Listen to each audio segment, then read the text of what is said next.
नमस्कार। चलिए आज बात करते हैं जीवन के एक सबसे सबसे बुनियादी सवाल के बारे में। आखिर जीव जनन यानी रिप्रोड्यूस करते कैसे हैं?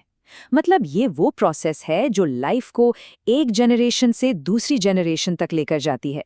तो आइए इसी रहस्य को समझते हैं। लेकिन शुरू करने से पहले ना एक बहुत ही दिलचस्प सवाल है। सोचिए, जिंदा रहने के लिए खाना, सांस लेना, ये सब तो जरूरी है, पर रिप्रोडक्शन, वो किसी एक जीव के जिंदा रहने के लिए तो बिल्कुल जरूरी नहीं। तो फिर हर जीव, चाहे वो छोटा सा बैक्टीरिया हो या इंसान, इसमें इतनी एनर्जी क्यों लगाता है? ये एक पहेली है और इसका जवाब आज हम मिलकर ढूंढेंगे। और इस सवाल का जवाब ना हमें जीवन की इंस्ट्रक्शन मैनुअल में मिलेगा। जी हाँ, एक कोर कोड जो ये तय करता है कि कोई भी जीव कैसा दिखेगा, कैसे काम करेगा, सब कुछ। और ये है ब्लूप्रिंट, डीएनए। पूरा नाम है डिऑक्सी राइबोन्यूक्लिक एसिड। ये बेसिकली एक केमिकल कोड है जिसमें किसी भी जीव को बनाने की सारी जानकारी छिपी होती है।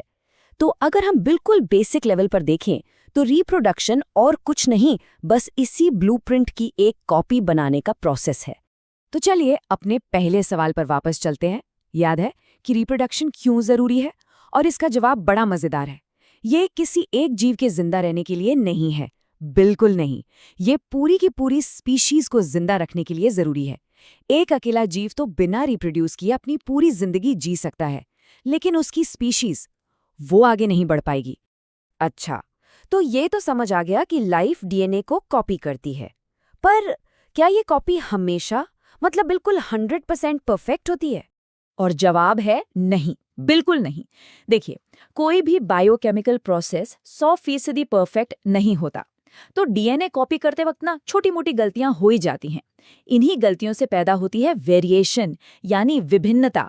और मजे की बात यह है कि ये कोई कमी नहीं है, बल्कि एक फीचर है, एक सुपर पावर। यही वेरिएशन तो स्पीशीज को बदलते माहौल में ढलने में मदद करती है।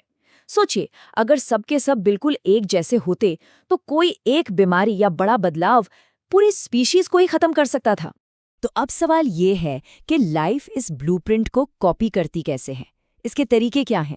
चलिए, सबसे पहले सबसे सिंपल तरीकों से शुरू करते हैं, एसेक्सुअल मेथड से। एसेक्सुअल रिप्रोडक्शन का मतलब सीधा सा है, एक पेरेंट और जो ऑफस्प्रिंग होता है वो लगभग एक परफेक्ट क्लोन होता है। ये तरीका बहुत ही सिंपल है और बहुत तेज भी।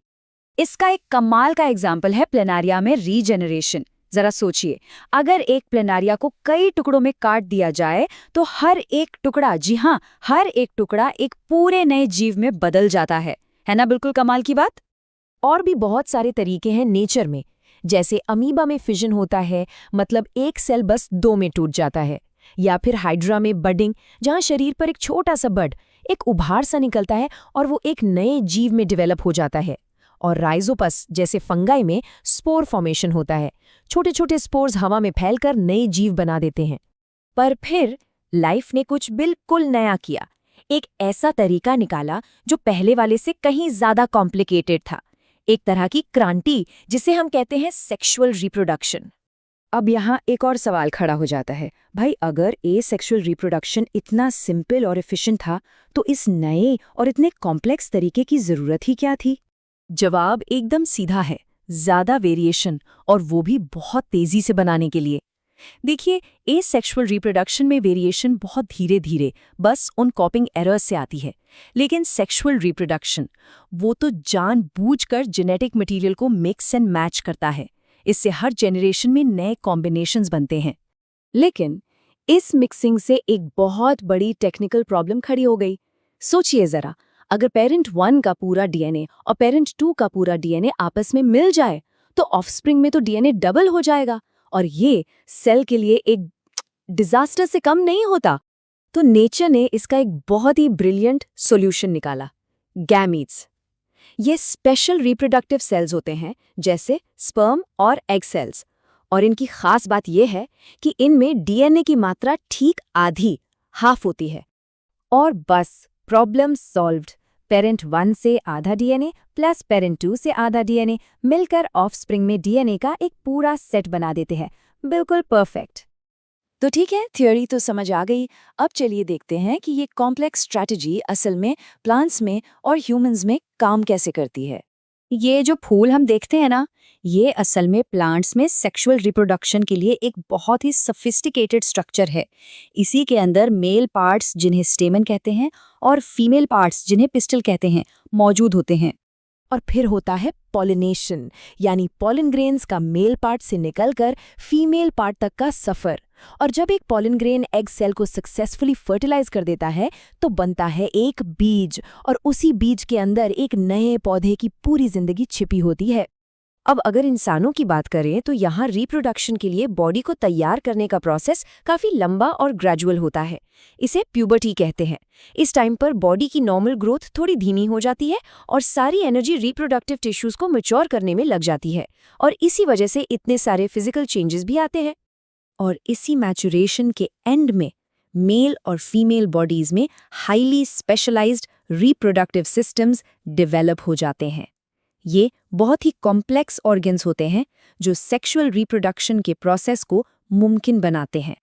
तो इतनी सारी बातें समझने के बाद चलिए घूम फिरकर अपने उसी पहले सवाल पर आते हैं, आखिर लाइफ ये सब इतनी मेहनत करता ही क्यों है? और जवाब ये है कि रिप्रोडक्शन असल में चेंज का इंजन है। ये वो प्रोसेस है जो एंडलेस वेरिएशन बनाता है, और यही वेरिएशन लाइफ को अडेप्ट करने की, सर्वाइव करने की और इवॉल्व होने की ताकत देता है। ये किसी एक के लिए नहीं है, ये लाइफ के फ्यूचर के लिए है। इसको ऐसे भी सोच सकते हैं कि रिप्रोडक्शन लाइफ का वो तरीका है जिससे वो ये पक्का करती है कि उसकी कहानी कभी खत्म ना हो। बस हर नई जनरेशन के साथ इसे फिर से एक नए अंदाज में लिखा जाए।